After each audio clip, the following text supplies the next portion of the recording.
paquet pour que j'arrondisse les angles. En termes de punchline, impossible que je sois économe. M'amène, j'ai plus de juice que tous les MC de ta métropole. Passe le micro que je les allume sur le métronome. Ils dérangent mes négros comme les putains de statues à Léopold. Fuck, damn, je vise le top 10.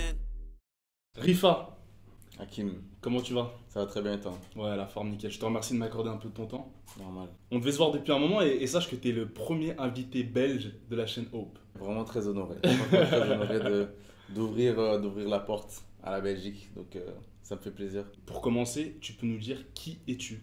Nous présenter tes diverses casquettes dans la vie de tous les jours. Je m'appelle Rifa, j'ai 29 ans. Ça, c'est une des questions les plus difficiles de me présenter, de demander ce que je fais parce que je fais beaucoup de choses, mais je vais résumer ça de manière assez courte. Donc, je travaille dans l'audiovisuel. Donc, on développe une boîte de production audiovisuelle avec quelques partenaires dans laquelle on développe des médias digitaux. On a un média qui s'appelle Sous-Culture, un média qui s'appelle Arrêt de Jeu et d'autres projets médias qu'on est en train de construire. On travaille également avec d'autres structures médias où on réalise des contenus pour eux. On leur vend. On a un partenariat avec Tarmac pour une émission. On a plusieurs choses qu'on est en train de préparer également à ce niveau-là. Je fais aussi du management artistique. Donc, je suis manager d'un artiste qui s'appelle Mike. Et je suis en train de construire justement une structure de management pour lui et pour d'autres artistes à l'avenir. Et je fais aussi du consulting, donc plus de manière individuelle avec des entrepreneurs, des marques, ce genre de choses pour toutes des questions qui tournent autour du marketing, du branding surtout, la construction de l'image, etc. Et aussi du business development. Donc c'est un petit peu les différentes casquettes que j'ai, mais bon, j'arrive à faire en sorte de trouver un lien entre toutes ces choses-là pour que tout s'entremêle correctement, quoi. Est-ce que tu arrives à dormir avec tout ce que tu fais au quotidien ou pas? J'arrive à dormir de plus en plus, mais ce qui est bien, c'est que j'ai des bonnes équipes avec moi, tu vois, je travaille avec beaucoup de personnes super qualifiées, super motivées et performantes dans ce qu'elles font, ce qui fait que de plus en plus, je peux juste jouer mon rôle, on va dire, dans ces différentes activités. C'est vrai que quand je le dis comme ça paraît beaucoup, mais quand tu as une équipe de personnes qui font chacun leur rôle, tu dois juste faire ce que tu dois faire. Et voilà, il y a beaucoup de pression entre guillemets parce que tu dois switcher entre ça et ça, tu vois. Mais au final, au quotidien, je travaille avec beaucoup de gens, tu vois. Donc c'est ce qui permet de pouvoir être performant. Au fur et à Ok. mesure. Et tu m'as dit que tu faisais du brand management. Mhm. En gros, est-ce que tu peux nous expliquer en quoi c'est important de savoir gérer sa marque? Ta marque, c'est ta réputation, tu vois. C'est-à-dire que avant de consommer un produit, si tu as une marque qui a réussi à faire parler d'elle, les gens ont déjà une idée de ce que tu fais. Par exemple, je n'ai jamais acheté de Armani, mais quand tu me dis le mot Armani, ça évoque des choses dans ma tête. C'est la classe, c'est un certain standing, etc., etc. Ça, c'est le branding, tu vois. Ils ont travaillé leur marque de sorte que leur nom génère certaines valeurs dans tes pensées, tu vois. Et comme on dit, ta réputation te précède, c'est-à-dire que même pour une personne ou comme une marque, ce qu'on dit de toi va arriver avant toi, entre guillemets. C'est-à-dire qu'avant de consommer chez Armani, je vais rentrer chez eux parce que je sais des choses sur eux qui me donnent envie d'acheter chez eux, tu vois. Et dans le cas contraire, tu as des marques qui ont une mauvaise réputation, tu vois. Ça peut être même du bouche à oreille, mais si toi, tu as eu une mauvaise expérience avec une marque et que tu me le dis, voilà, je vais avoir un a priori par rapport à cette marque, tu vois. Donc, c'est important de travailler sa marque, les valeurs que tu génères quand on parle de toi, parce que c'est ça ça peut t'aider à créer du business ou ça peut te desservir parce que justement, tu as une mauvaise image, tu vois. Donc, c'est quelque chose de très important. C'est pas toujours facile à expliquer aux gens parce que c'est pas tangible, tu vois. Les gens se limitent souvent au est-ce que j'ai un bon produit, est-ce que j'ai pas un bon produit.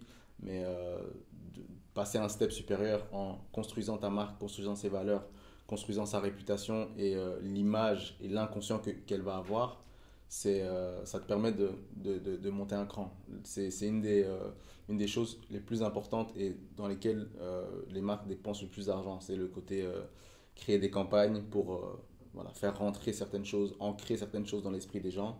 Et le branding, moi je le résume comme le fait de faire un travail pour générer des pensées positives dans la tête du client, tu vois. C'est-à-dire que tu veux que ta marque évoque quelque chose de positif dans la tête du client. Et c'est très large, tu vois. Ça va du choix de ton slogan, ça va du choix des personnes que tu décides d'associer à ta marque dans les campagnes, ce genre de choses.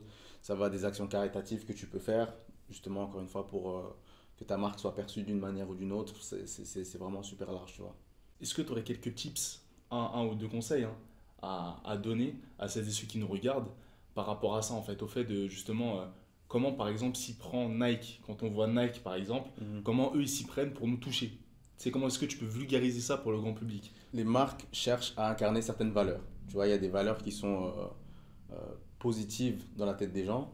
Nike, par exemple, comme ils viennent du monde du sport, ils sont très associés, même si c'est une marque, on va dire qu'ils font du prêt-à-porter, des choses que tu peux porter dans la vie de tous les jours. Mais l'histoire de Nike va avec le sport. Et le sport, c'est un petit peu, allez, on va dire, l'élément dans notre société qui représente le plus les valeurs de dépassement de soi, de motivation, d'effort, ce genre de choses. Tu vois. Et c'est des valeurs que tout le monde respecte et que tout le monde peut appliquer à sa vie de tous les jours. Si tu peux être un étudiant, tu peux être je sais pas moi, une personne qui a un boulot salarié, etc. Tout comme tu peux être un sportif.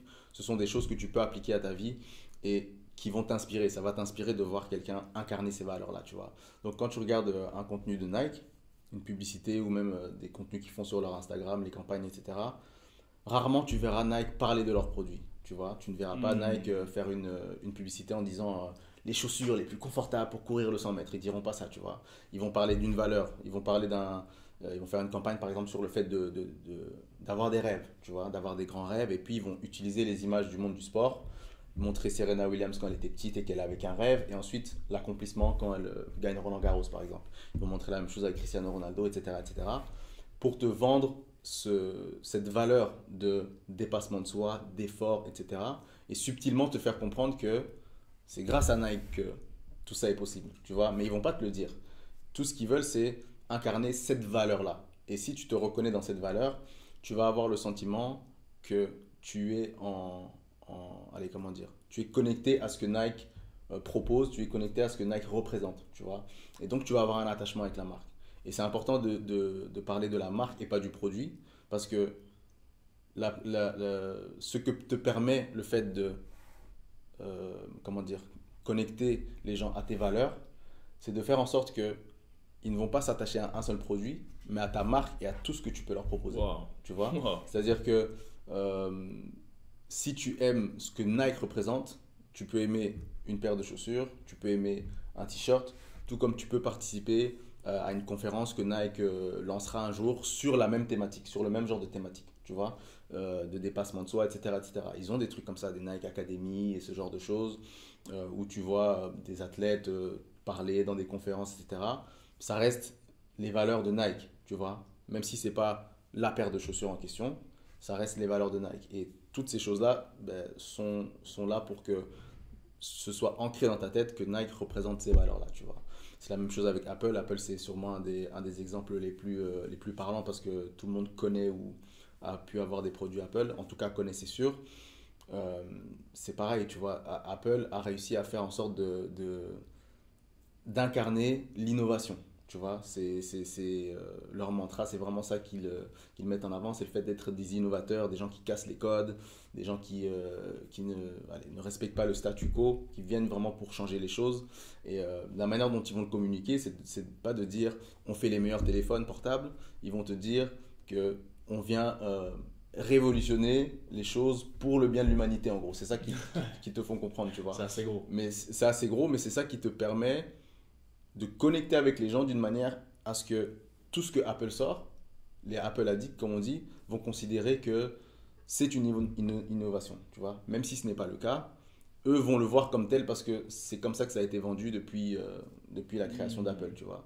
Et si tu regardes aujourd'hui Apple qui a une plateforme de streaming musical, tu vois, mais ils ont commencé par faire des ordinateurs, il n'y a aucun lien entre ta capacité à créer un bon ordinateur et ta capacité à faire une bonne plateforme de streaming, tu vois. Tout comme ta capacité à faire des bons écouteurs sans fil, tu vois.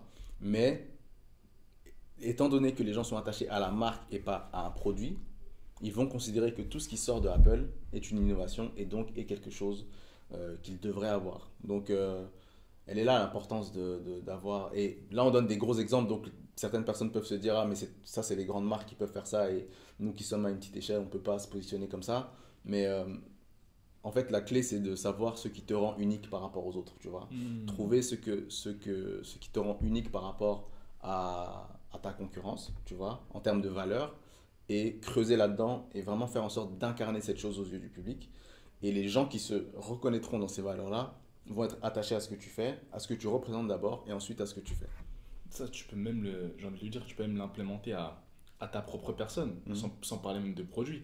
Si tu as envie de faire quelque chose dans la vie, tu peux même prospecter, hein, et par rapport à savoir ce qui te rend unique, tu peux demander clairement autour de toi, comment moi qu'est-ce que vous utiliserez comme mot pour me caractériser, quoi. Donc c'est assez fort, franchement c'est assez fort. Ouais, c'est quelque chose que tout un chacun peut faire, hein. Comme je l'ai dit, la marque c'est la réputation, et en tant que personne, tu veux, pour te vendre, que ce soit dans le milieu professionnel ou autre, tu veux avoir une bonne réputation, mais tu veux aussi, comme on a dit, faire en sorte de montrer ce qui te distingue des autres, tu vois. Et ça, c'est un travail que tu peux faire en parlant à tes proches et aussi en regardant à l'intérieur de toi, okay, qu'est-ce qui fait que j'ai de la valeur sur cette terre en tant qu'être humain, mais en tant que, je sais pas, un marketeur, en tant que vidéaste, en tant que X ou Y, et creuser sur cette chose et vraiment travailler sur ces points-là pour sortir du lot aux yeux, que ce soit des partenaires potentiels, des employeurs potentiels, etc. Donc, c'est clairement quelque chose que tu peux appliquer à ta personne. On appelle ça le personal branding. Donc, c'est le fait de traiter sa propre personne comme une marque avec plus ou moins les mêmes codes, les mêmes tactiques et pour les mêmes résultats, quoi. Wow. Venons-en à toi, plus personnellement. Quel objectif? Parce qu'on est d'accord qu'avec tout ce que tu fais là, tu te dois de rester focus au quotidien. Tu ne peux pas te permettre de rester distrait 18 heures sur 24, tu n'as pas le temps. Quel est selon toi, ou comment selon toi, on peut rester focus au quotidien?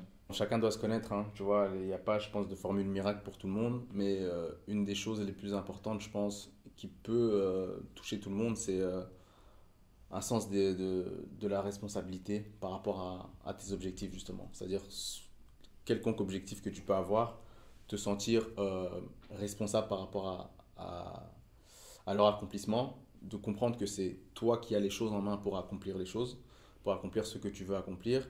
Et de ce fait, quand tu sais que c'est ta responsabilité et c'est toi qui as les clés, on va dire, tu te mets une certaine pression d'office, tu vois. Une pression positive. Une pression positive qui te garde concentré, tu vois. Tu ne mets pas ta réussite sur les circonstances, sur la chance, etc. Tu sais que c'est toi qui dois faire certaines choses et à partir de ce moment-là, je crois que tu es déjà très concentré.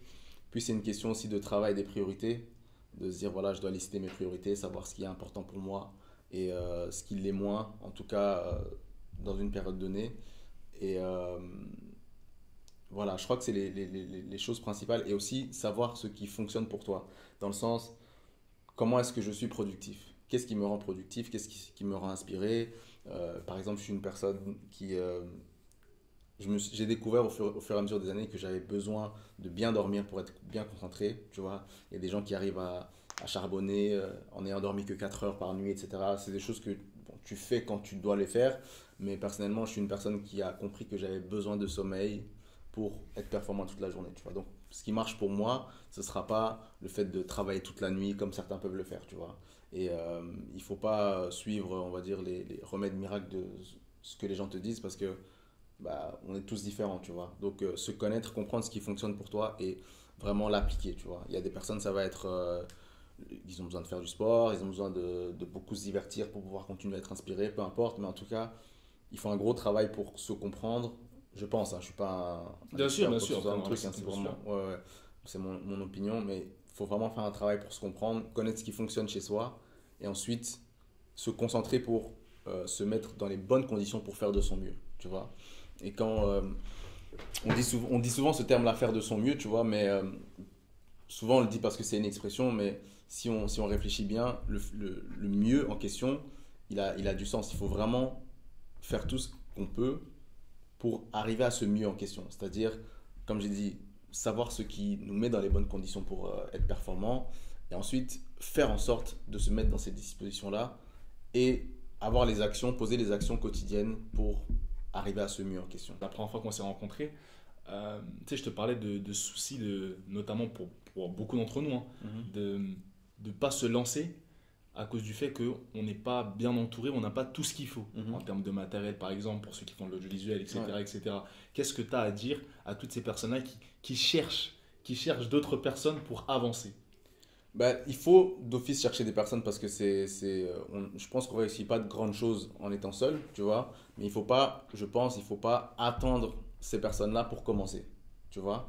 Parce que tu peux, et ça a été mon cas, tu vois, commencer avec les moyens du bord et au fur et à mesure rencontrer des personnes qui vont être intéressées par ce que tu fais et qui vont te proposer de te donner un coup de main parce qu'ils croient en ta vision, tu vois. Ils croient en ta vision. Donnons l'exemple de quelqu'un qui veut commencer je vais donner mon exemple, tu vois. On a commencé notre média à réduire avec des amis. On n'avait pas de caméra, on n'avait aucune connaissance en vidéo, on n'avait aucune connaissance en son ou quoi que ce soit, mais on voulait faire des podcasts, tu vois. Donc, il fallait qu'on trouve une solution. Donc, il y a un membre de notre équipe qui était dans une école de communication ici à Bruxelles. On n'est pas censé le dire, mais on se faufilait dans les studios pour enregistrer nos contenus. On est devant une table de mixage avec plein de boutons, etc. Il n'y en a aucun d'entre nous qui sait l'utiliser, tu vois. On voit juste un bouton REC. Ah non, on n'avait même pas le bouton REC. On avait réussi à allumer les micros, d'accord, mais on ne savait pas comment enregistrer le truc.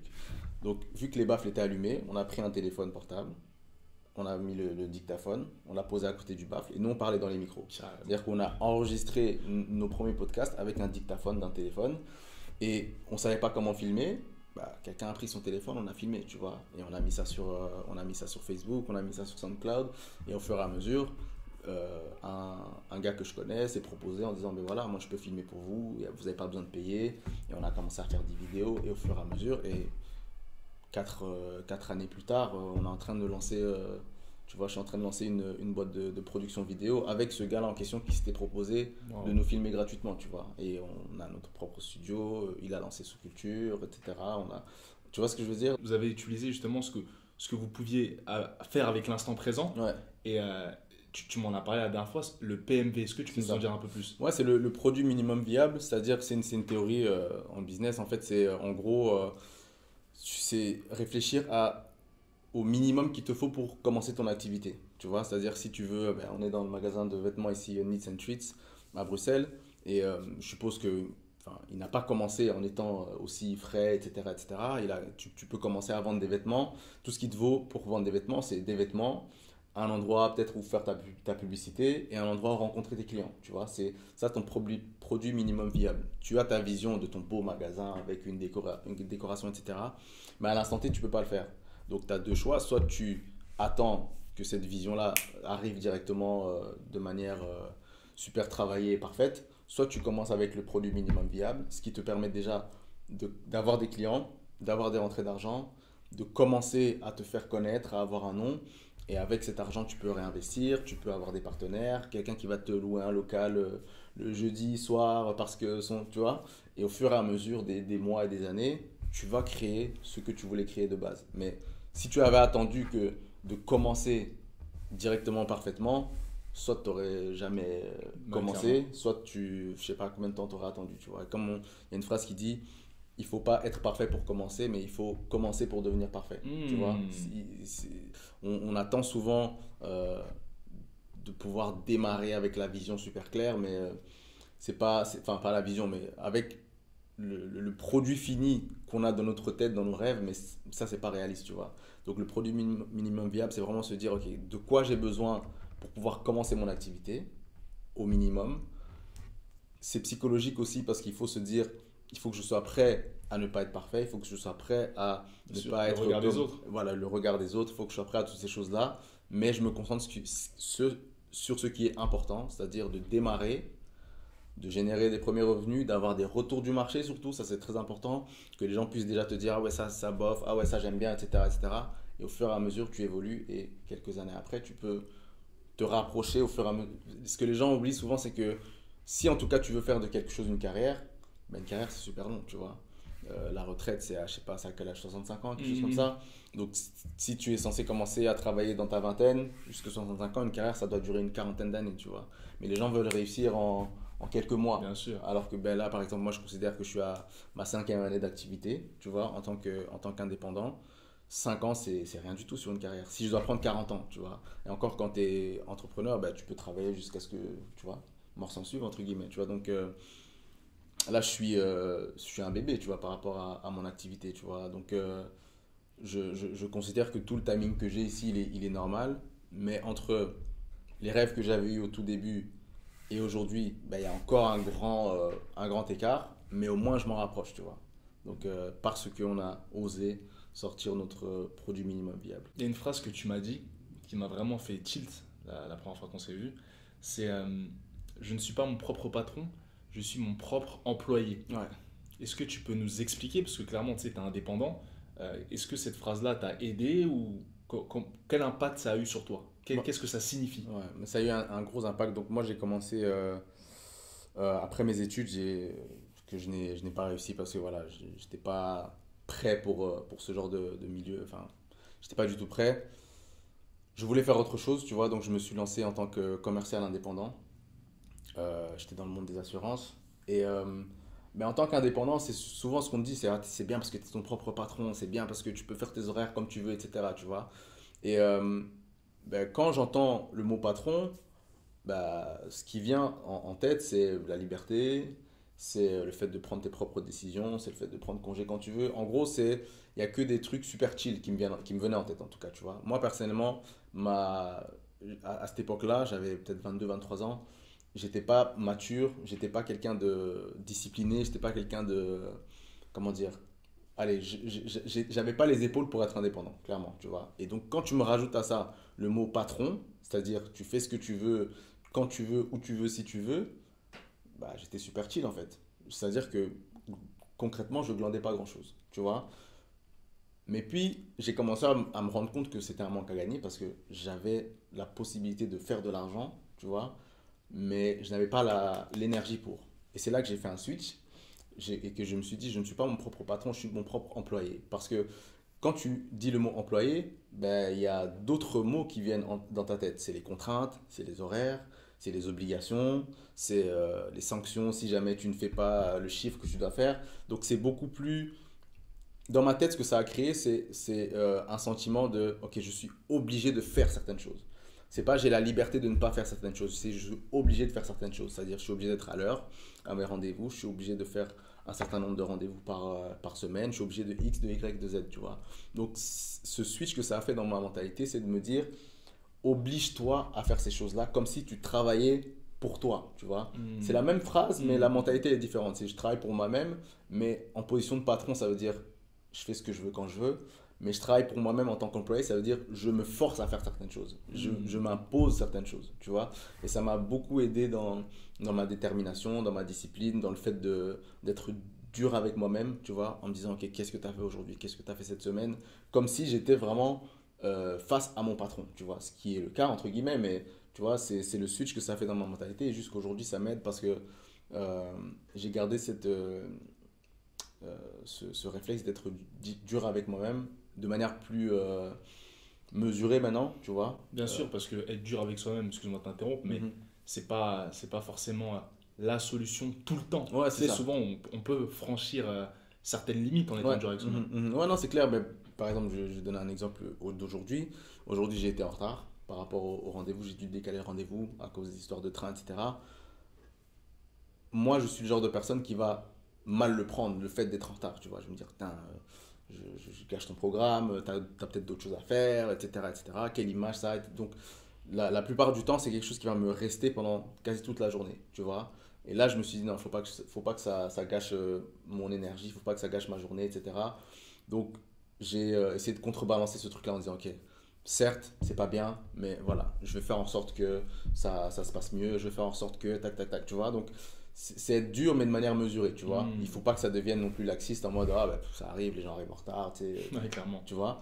Mais pas non plus que ça sape ton moral pendant toute la journée, tu vois. Parce que là, c'est contre-productif. Il faut que ça reste quelque chose qui te permette d'apprendre une leçon et de l'appliquer pour que ça n'arrive plus, tu vois. Donc, il faut une mesure dans ça, il faut aussi se pardonner, parce que j'ai lu une phrase hier qui disait ça, on doit se faire un travail de se pardonner parce que on reste avec nous-mêmes tout le temps, tu vois. Wow. Et il y a une personne que tu peux ne pas pardonner, mais tu vas pas la voir pendant une semaine, donc tu vas oublier. C'est quand tu vas la recroiser que tu vas être énervé ou quoi que ce soit, mais tu es avec toi tout le temps. Donc, si tu ne te pardonnes pas, ton moral va être gâché pendant, tu vois ce que je veux dire, X Clairement. jours, etc. Donc, c'est un travail aussi qu'il faut faire.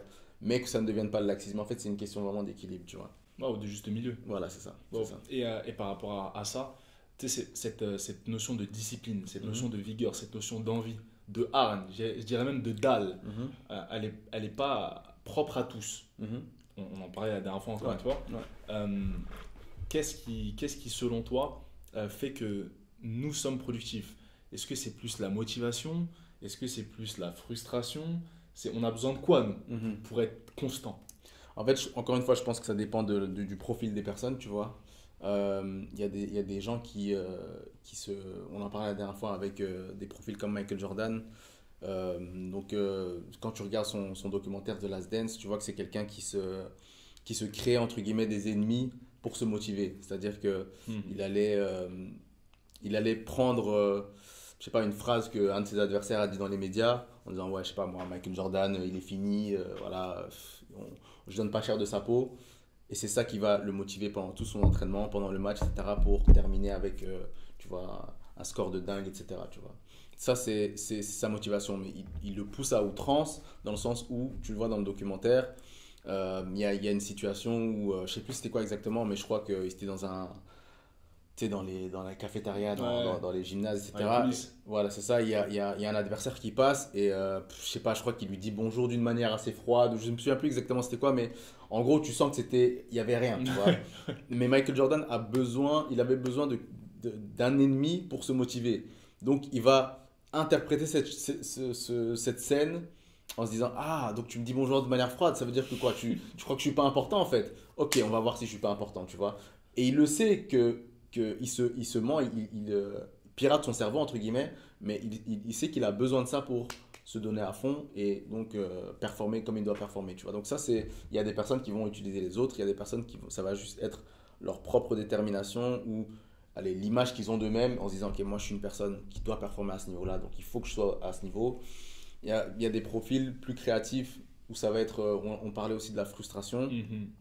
La frustration de ne pas réussir à faire quelque chose va te pousser à être créatif et à vouloir trouver une solution, tu vois.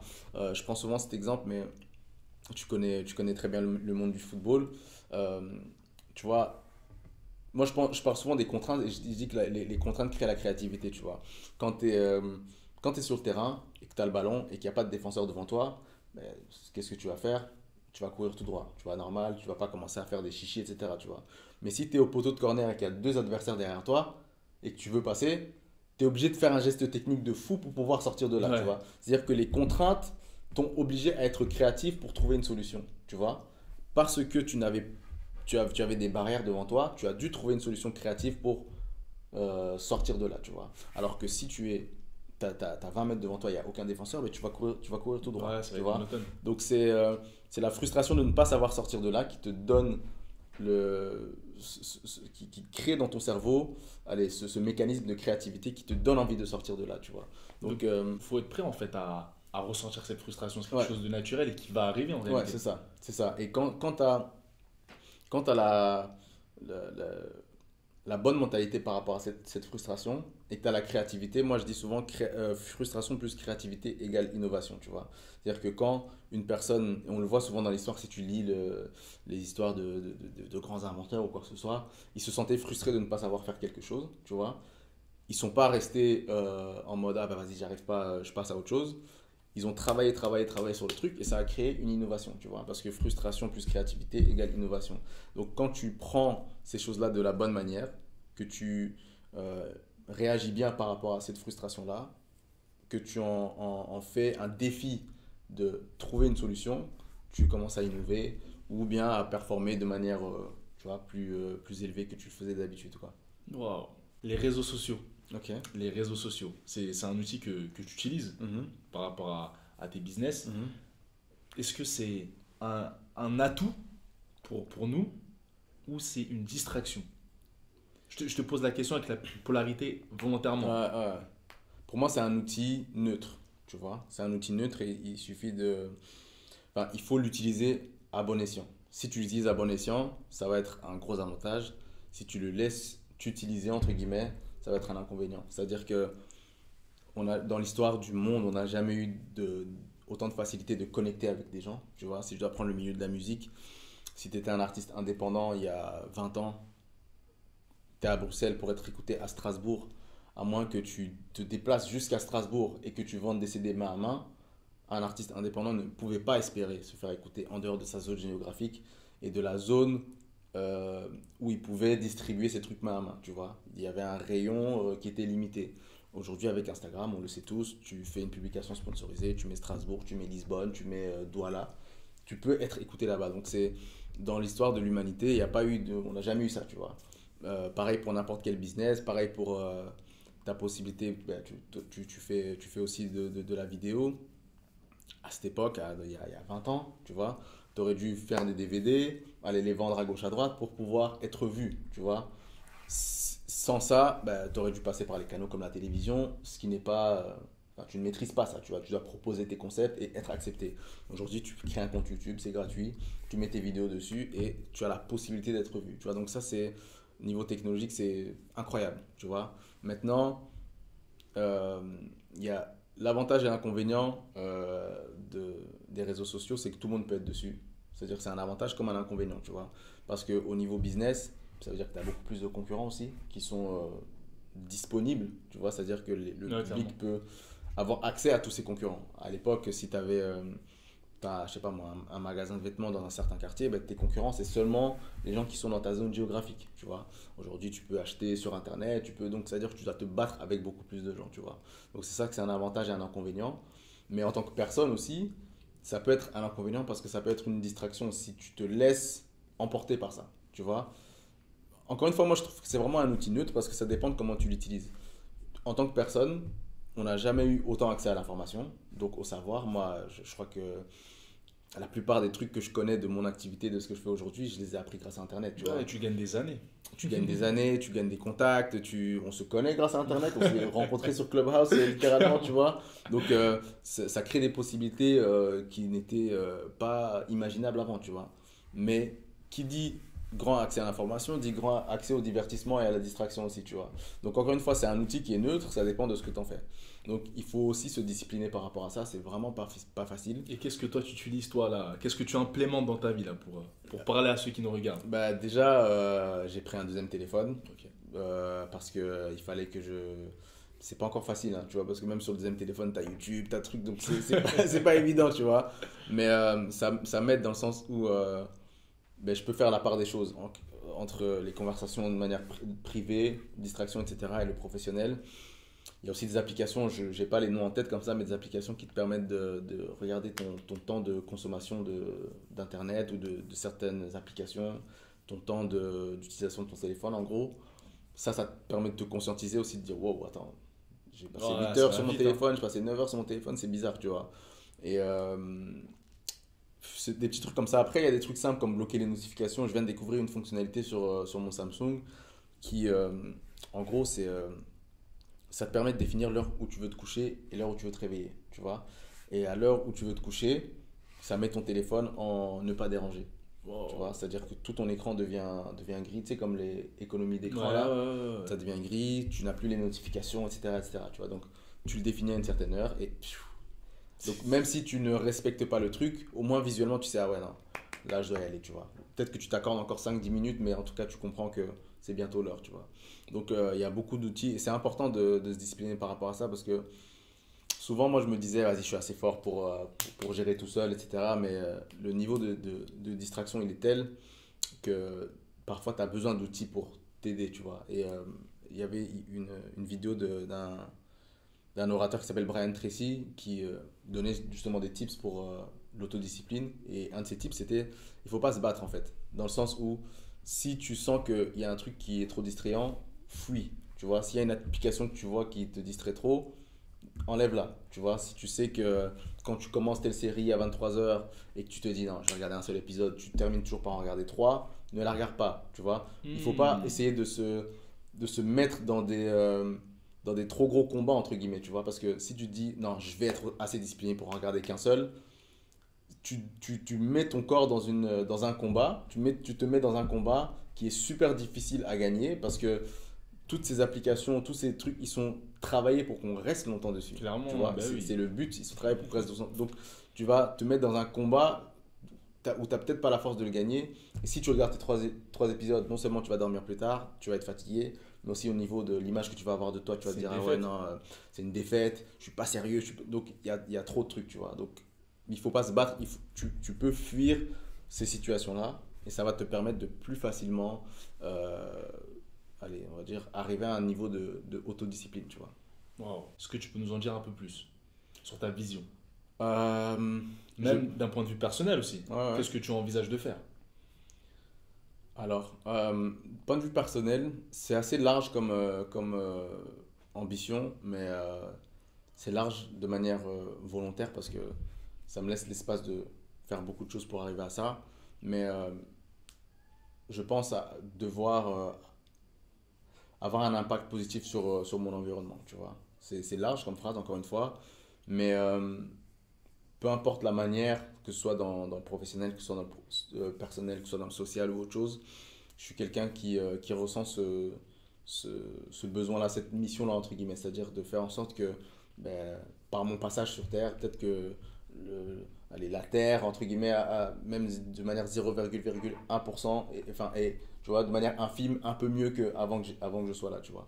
Donc ça, c'est une mission, on va dire, qui est plus une mission de vie, tu vois, plutôt qu'un projet professionnel ou quoi que ce soit. C'est juste de dire, d'avoir un impact positif sur mon environnement, avec les personnes avec qui je travaille, avec les gens qui sont autour de moi, ce genre de choses-là, tu vois. Maintenant, de manière professionnelle, les objectifs long terme, je vais pas spécialement les dire maintenant parce que je suis quelqu'un qui rêve très très grand, tu vois. Ok. Et, tu vois, parfois c'est... Bien sûr, bien sûr. je dis pas que c'est pas bien de dire ses ambitions, tu vois. Mais parfois tu peux être vu comme un rêveur plutôt que comme quelqu'un qui fait vraiment les choses, Bien tu sûr, vois. bien sûr, bien sûr. Mais pour donner un petit, quand même, une réponse, j'ai une vision assez grande dans le milieu du divertissement, tu vois. C'est-à-dire avoir vraiment créé une structure qui va pouvoir réaliser de grands projets dans le milieu du divertissement de manière large, hein, que ce soit médias, que ce soit sport, musique, etc. Et mon but ici, notre but avec mes partenaires avec qui je travaille, c'est on va dire de créer une structure qui sera une genre de machine qui va nous permettre de développer différents projets, tu vois. C'est-à-dire créer une structure, que ce soit en termes de matériel, en termes de ressources humaines, en termes de connaissances, qui va nous permettre de travailler sur tout type de projet avec une formule qui est applicable à tous ces projets. Une sorte d'accélérateur de projet. Exactement, tu vois. Mais avoir nos propres projets, avoir des collaborations, avoir des partenariats, etc. Mais en tout cas, créer cette machine. Et quand tu as une machine, tu n'as pas de limite, en fait. Tu vois, dans le sens où si je te fais, je donne beaucoup d'images, hein, mais pour que ce soit bien compris, tu vois. Si je te fais un plat, alors que j'ai fait des trucs un petit peu au hasard, tu peux le kiffer, c'est très bon, etc. Mais peut-être que je ne vais pas savoir le refaire, tu vois. Parce que t'as vu, j'ai mis les ingrédients un petit peu au pif comme ça. Si j'ai une recette maintenant, ben je sais que ce plat-là, je peux le refaire plusieurs fois parce que je sais qu'il faut mettre 400 grammes de X, 100 grammes de Y, tu vois. Maintenant, si j'ai une cuisine, si j'ai un resto, j'ai une cuisine, j'ai des cuistots, j'ai les fours qu'il faut, j'ai tous les ustensiles de cuisine qu'il faut, ben, je vais savoir faire cette recette plus d'autres. Et je vais pouvoir aussi accueillir quelqu'un qui a une recette, tu vois, mais qui n'a pas toute la cuisine pour le faire, tu vois. C'est-à-dire que voilà, moi j'aimerais faire ce plat-là, mais moi j'ai que une petite poêle et une spatule en bois, tu vois. Ok, mais nous on a tout ce qu'il faut pour te faire ton plat, tu vois. Donc tu peux venir travailler avec nous, tu vois. Et nous, notre vision, c'est d'avoir cette cuisine, tu vois, avec tous les ustensiles, avec toutes les machines qu'il faut, avec tous les cuistots, les commis de cuisine, etc. pour non seulement faire nos propres plats, tu vois, pouvoir les faire de manière continuelle, mais aussi accueillir des personnes qui n'ont pas ce qu'il faut pour faire ces plats-là et les réaliser, tu vois, et travailler avec eux. Bon, tu manages en ce moment un artiste. Ouais. T'as des news ou qu'est-ce qui arrive là par rapport à Mikey? Ouais, alors, il sort un projet, je sais pas quand on va sortir la vidéo, mais en tout cas, le 28 mai, son projet sera disponible, il s'appelle Game Time, donc c'est un EP, 8 titres. Ce que j'aime beaucoup avec cet artiste, c'est qu'il est hyper versatile, tu vois, c'est quelqu'un qui peut toucher vraiment à tous les styles au niveau de la musique, c'est un réel passionné.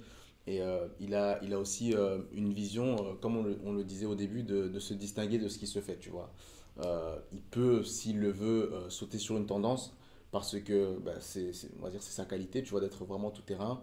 Mais il veut apporter quelque chose de neuf à la musique et dans son message, vous allez entendre beaucoup de choses allez, qui sont sorties de cette conversation dans le domaine de l'inspiration, dans le domaine de vraiment allez, de permettre aux gens d'avoir des armes en plus pour tu vois, avancer au quotidien. Il a une de mes chansons préférées de son projet qui s'appelle Question de temps, où il parle de lui et de sa position dans la musique, de sa carrière, mais c'est applicable à tout le monde, tu vois.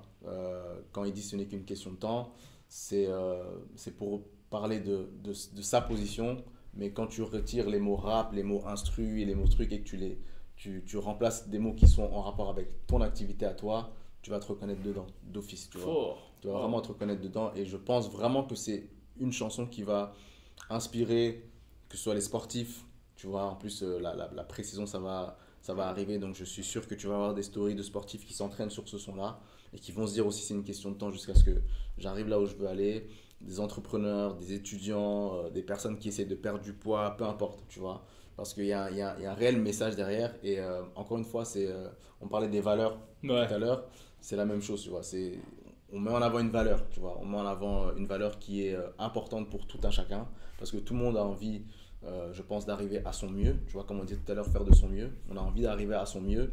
Et il y a des étapes pour ça. Tu vois, il y a un certain travail pour se connaître, pour appliquer certaines choses, être discipliné là-dedans et arriver à cette version de son mieux, tu vois. Et il incarne bien ça dans sa musique. Et voilà, je suis super confiant par rapport à l'impact que ça va avoir au niveau du public, des gens qui vont nous écouter. Et voilà, moi je suis là pour l'aider à ce que sa musique soit bien comprise, bien écoutée. Et voilà, Game Time le 28 mai 2021. Game Time, ok, on C'est retient ça, cette date exactement. le 28 mai. N'hésitez pas à aller checker. D'accord, j'ai écouté quelques extraits, c'est vraiment, vraiment, vraiment lourd, ça donne de la patate. Que penses-tu justement du rap? Parce que tu m'as dit que tu étais un fan de rap français. Ouais, ouais. Que penses-tu de ce levier-là et de l'impact que ça a sur le quotidien des gens? Moi je pense aussi, comme les réseaux sociaux, tu vois, je pense que c'est un outil qui doit être bien utilisé. Quand il est bien utilisé, il peut avoir un impact incroyable, tu vois. Quand il est mal utilisé, il peut avoir un mauvais impact, tu vois. C'est-à-dire que moi j'ai grandi avec le rap et dans mon adolescence, j'étais quelqu'un d'un petit peu plus turbulent, tu vois. Et avec les mauvaises chansons de rap dans ma tête, je dis pas que c'est le rap qui m'a fait faire des choses, mais en tout cas, ça a contribué à ce que je trouve certaines choses normales, tu vois. Mais en avançant, en grandissant, j'ai eu beaucoup de chansons de rap ou de rappeurs ou d'entrepreneurs du milieu du rap qui m'ont inspiré au positif, tu vois. Il y a une chanson de Kerry James qui s'appelle Banlieusard, je sais pas si tu connais. Ouais. C'est une chanson, moi je pense vraiment que si tu fais écouter cette chanson-là tous les matins à un jeune qui grandit en banlieue, etc., ça peut influencer de manière positive le cours de sa vie, tu vois. Parce que les paroles qui sont prononcées là-dedans, c'est positif, c'est de la détermination, c'est de la motivation. Donc quand le rap, c'est un outil, s'il est bien utilisé, il peut avoir un gros impact parce que tu peux te reconnaître dans certaines personnes, dans leur parcours, dans leur message. Tu peux les voir comme des modèles Ouais, comme des à modèles, suivre, clairement. tu vois. Mais si ces modèles-là t'inspirent au négatif, ça peut contribuer à ce que tu avances dans le négatif. S'ils t'inspirent au positif, ça peut contribuer à ce que tu ailles dans le positif, tu vois. Donc moi, j'aime beaucoup le rap et je trouve que c'est une très belle arme. Mais il faut justement qu'on s'en serve de manière consciente parce que bah, la jeunesse est... On dit souvent, oui, on blâme les rappeurs, mais ces enfants-là, ils ont des parents, mais tu as plus de la musique dans tes oreilles que de conversations avec tes parents, tu vois, c'est logique. Tu vois ce que je veux dire? Clairement. Tu t'en écoutes dans la salle de bain, t'en écoutes en allant à l'école, t'en écoutes en faisant du sport, tu vois, donc ça peut créer, allez, ça peut normaliser certaines choses, ça peut, tu vois ce que je veux dire? Donc, et en plus, en tant que jeune, il y a le choc des générations. Tes parents, tu les vois comme tu vois, des fois ringards, ils comprennent pas la vie, etc. Et les rappeurs, tu les vois comme des gens cool, comme des personnes à suivre, tu vois. Donc, si les artistes ont le sens de la responsabilité et se disent, ok, moi, je veux quand même incarner quelque chose de positif pour la jeunesse qui m'écoute et qui me permet de vivre, tu vois, qui stream mes chansons, qui vont à mes concerts, etc. S'ils ont ce sens de responsabilité, ils vont se dire, ok, il faut que j'ai un message conscient, pas que tout le monde doit prêcher comme Kerry James, tu vois, mais en tout cas, peut-être pas normaliser des choses qui vont être, tu Bien vois, sûr. qui vont être négatives pour les personnes qui m'écoutent, tu vois. Après, bon, je suis pas là pour dire aux gens ce qu'ils doivent faire, mais je trouve que le rap, c'est un très bel outil quand il est bien utilisé. Il l'a montré, tu vois. Moi, je suis très, très fortement inspiré par beaucoup de rappeurs qui m'ont permis tu vois, d'évoluer dans ma vie. Mais t'es plus rap francophone belge ou rap francophone français?